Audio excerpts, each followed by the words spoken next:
प्याला अपने हाथों में लिए हुई भगवती संध्या का शनै शनै आगमन धराधाम पर समस्त मानव जीव मात्र के लिए निद्रा के वशीभूत करने के हेतु हो रहा है।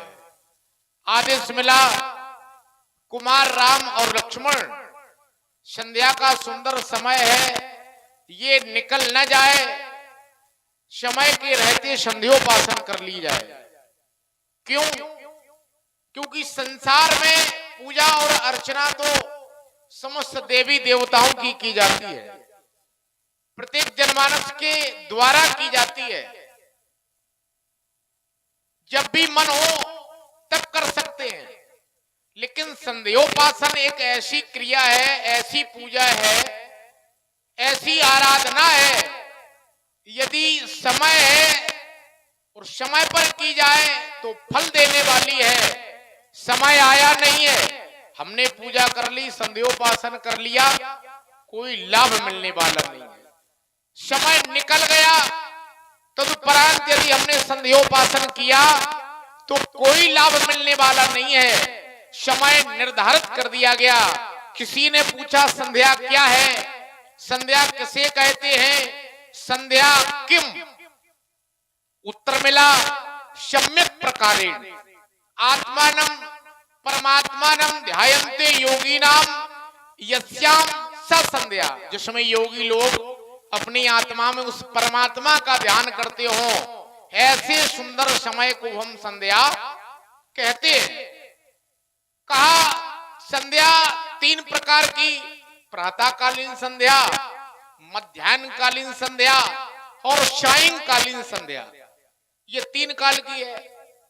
यद्यपि चौथे प्रकार की भी संध्या है, तुरीय संध्या जिसको कहते हैं, जो अर्धरात्रि काल में की जाती है, लेकिन प्रचलित ये तीन है। और तीनों का फल क्या है?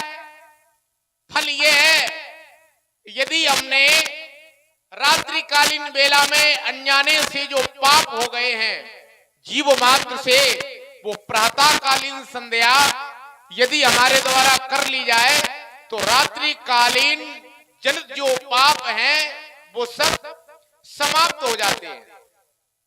और सायंकालीन संध्या तो कहा प्रातः काल से लेकर के और सायंकालीन तक जो हमारे इस शरीर से अनजाने में पाप हो जाते हैं, उन पापों की निवृत्ति के लिए शमन हेतु हम संध्योपासन करते हैं। बात समझ में आ गई? रात्रि के पाप प्रातःकालीन संध्या से और दिन के पाप सायंकालीन संध्या से समाप्त हो जाते हैं, तो फिर मध्याह्नकालीन हम क्यों करते हैं? प्रश्न तो बना है, भले आज के पहले न बना हो, लेकिन आज तो बना है। तो फिर मध्याह्नकालीन संध्या का क्या औचित्य है, जब प्रातः काल से लेकर के सायंकाल के जो पाप हैं उन सब की निवृत्ति सायंकालीन संध्या और रात्रिकालीन पापों की निवृत्ति प्रातःकालीन संध्या से हो जाती है, तो मध्याह्नकालीन संध्या क्यों की जाती है? तो संक्षेप में हम बता दें, क्योंकि इतना समय नहीं है। बता रहे हैं मध्याह्न काल और हो रहा है अर्धरात्रि काल। तो मध्याह्न काल की संध्या केवल हम इसलिए करते हैं, यदि कहीं दूषित अन्न हमारे शरीर में पहुंच गया है, क्योंकि दोपहर की बेला में ही हम भोजन ग्रहण करते हैं। नियम यही है, अब तो कोई नियम ही नहीं है, लोग खड़े होकर के चौराहे पर भोजन कर लेते हैं। तो जो दूषित अन्न है, यदि वो हमारे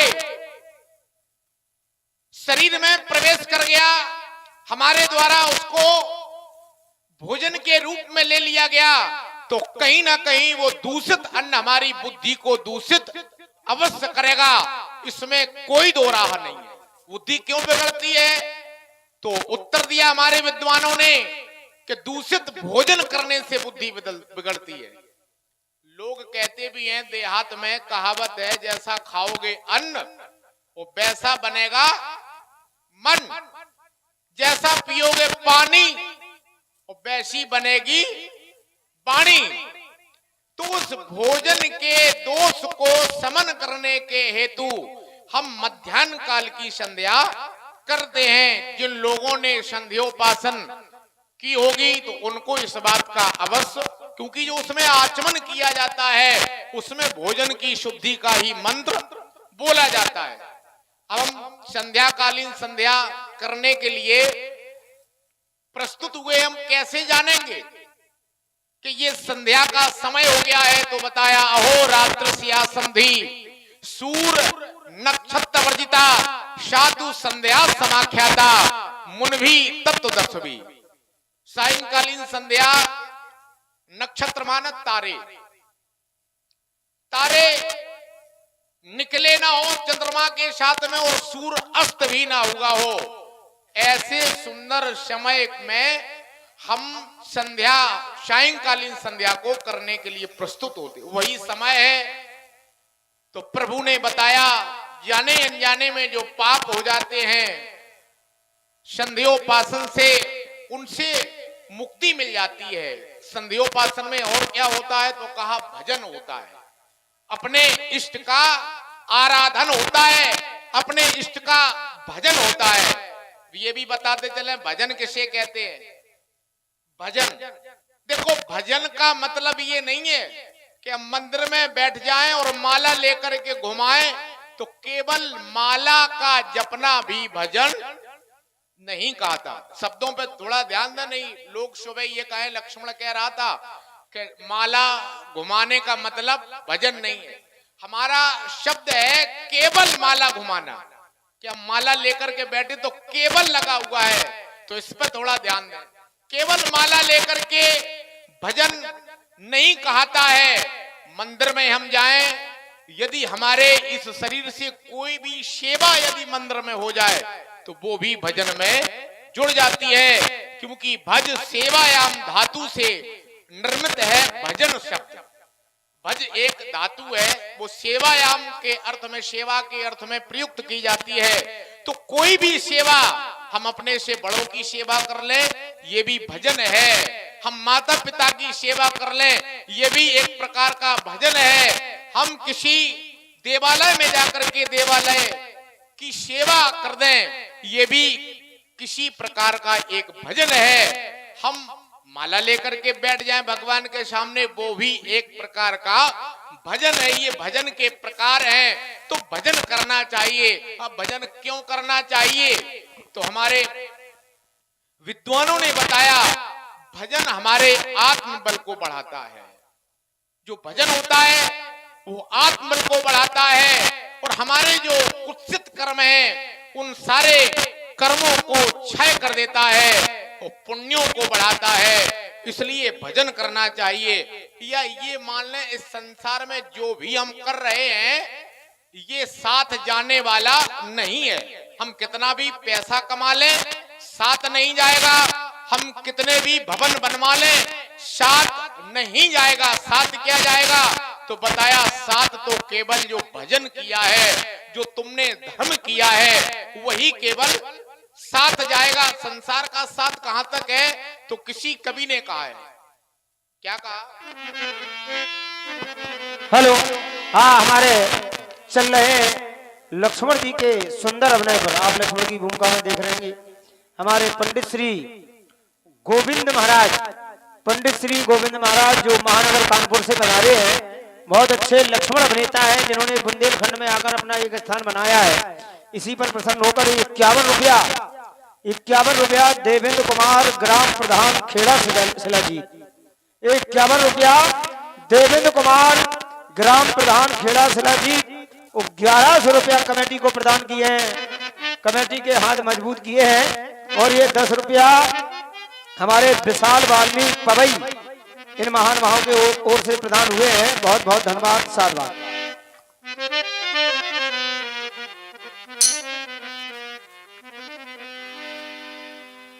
साथी हैं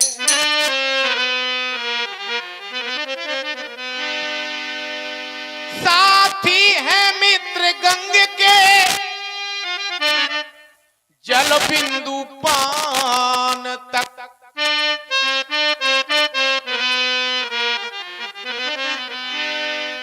साथी है मित्र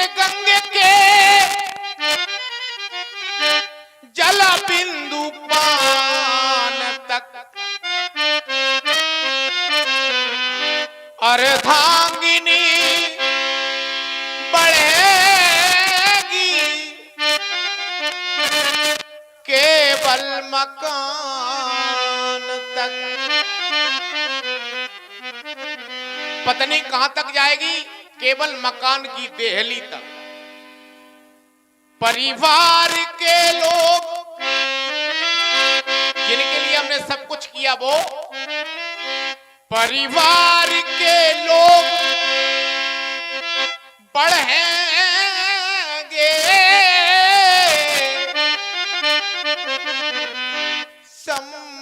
शमशान तक।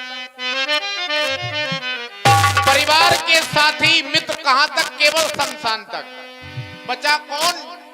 बेटा भी हक निभाएगा,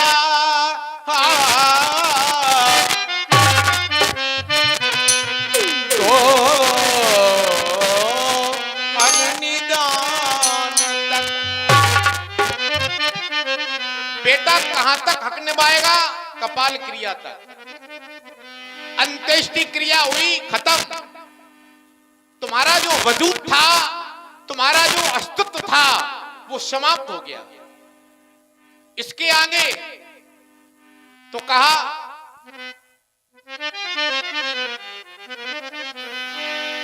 इसके तो आगे, इसके तो आगे भजन ही है साथी, भजन के बिना तू अकेला रहेगा। भजन के बिना अकेला रहेगा। और ये दुनिया क्या करती है, ये भी बता दो। पाखंड ने दुनिया,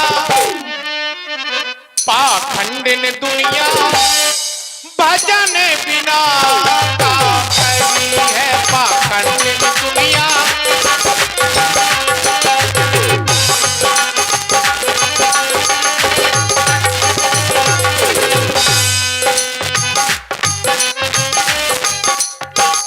भजन बिना का करी है।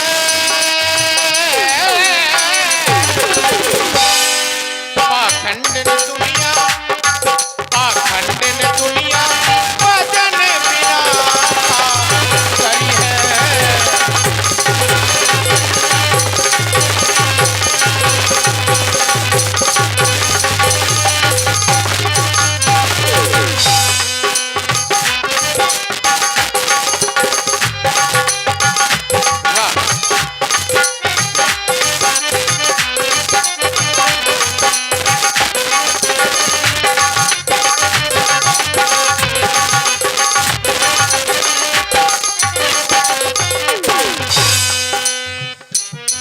क्या करती है? जिन्होंने भजन नहीं किया वो क्या करते हैं? जियत बाप को डंडन मारे, माता पिता जिंदा है और बेटे कुछ ज्यादा पढ़ गए। माता पिता ने अपनी सारी मेहनत की कमाई बेटों को पढ़ाने में लगा दी, तो बेटे बहुत दूर पढ़ने के लिए गए। जब लौट कर आए तो हम सब कुछ है, माता पिता कुछ नहीं। यही शब्द तुमने क्या किया मेरे लिए, यही शब्द सुनने को मिलते हैं। वो माता पिता जिन्होंने वस्त्र नहीं पहने अच्छे, अपने पुत्रों को अच्छा खिलाया, अच्छा पढ़ाया। जियत बाप को डंडन मारे, मरे कंगले जावे।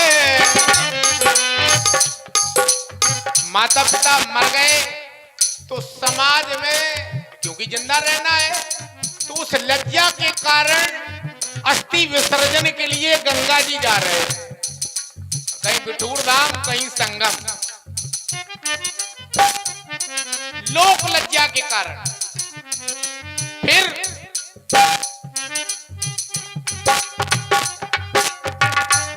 जब आसुनी मास आता है, कृष्ण पक्ष जिसको कहते हैं पुरखे आ गए, उस पितृ पक्ष में क्या करते हैं?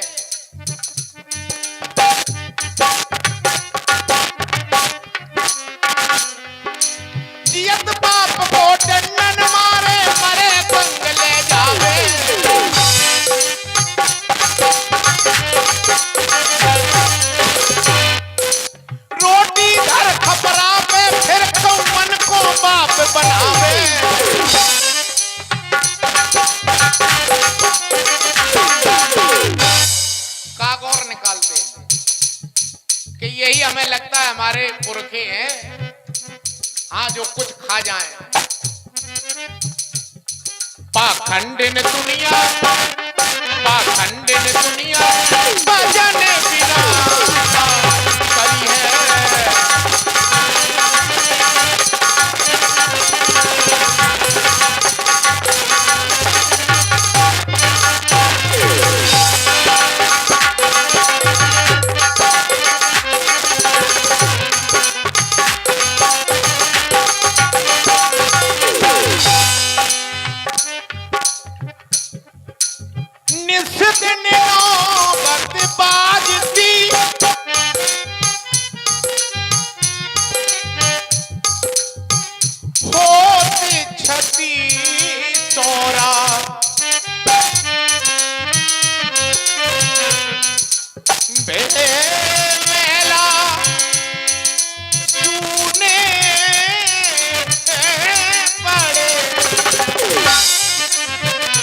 बोलन ला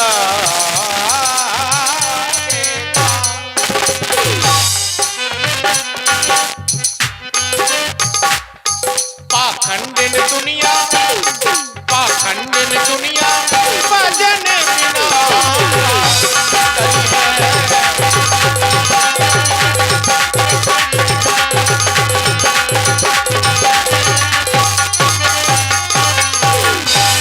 इसलिए भजन अत्यंत आवश्यक है। सुंदर समय मिला है और सुंदर ये स्थान है, जिस स्थान पर खड़े होकर के मैया का चिंतन करने का सद्भाग्य सौभाग्य मिला है।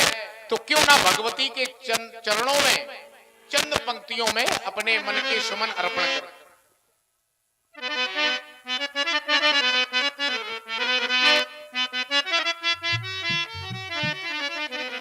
और मैया तेरे चरणों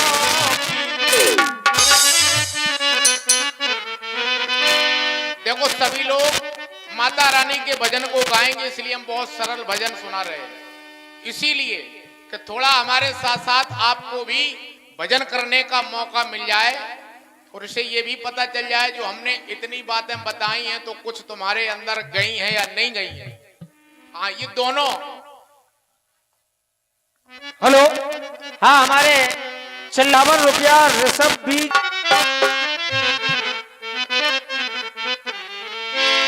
और मैया तेरे चरणों की और यदि धूल जो मिल जाए मैया तेरे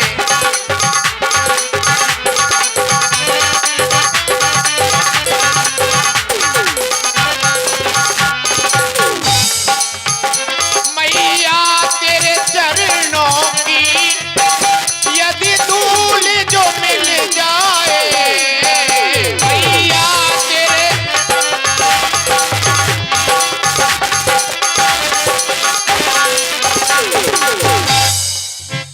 सच कहता हूँ मैया, सच कहता हूँ मैया मन की कली खिल जाए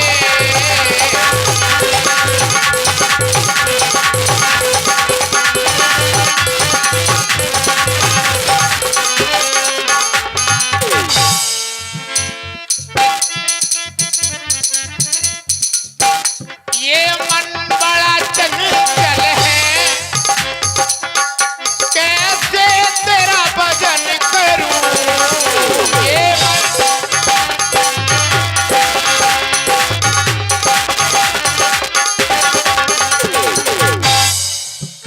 जितना इसे समझाऊं, जितना इसे समझाऊं उतना ही मचल जाए।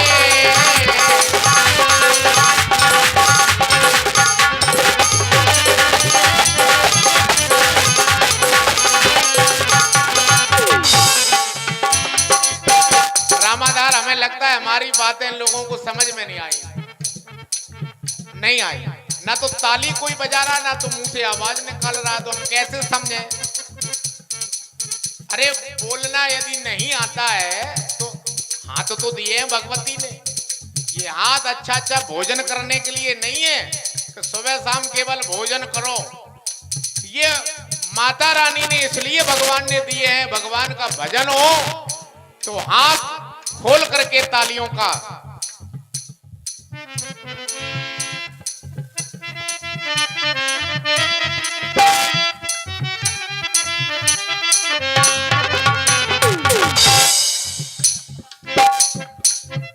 मैया इसकी बरकी बस एक तमन्ना है, मैया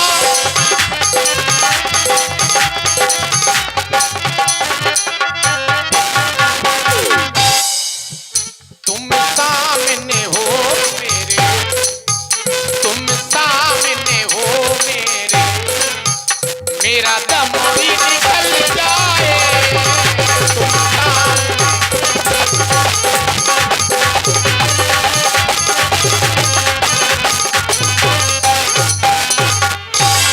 मैया के अमल विमल चरणों में क्षत्रिय कुमार लक्ष्मण का कोट से बंधन, कोट से बंधन।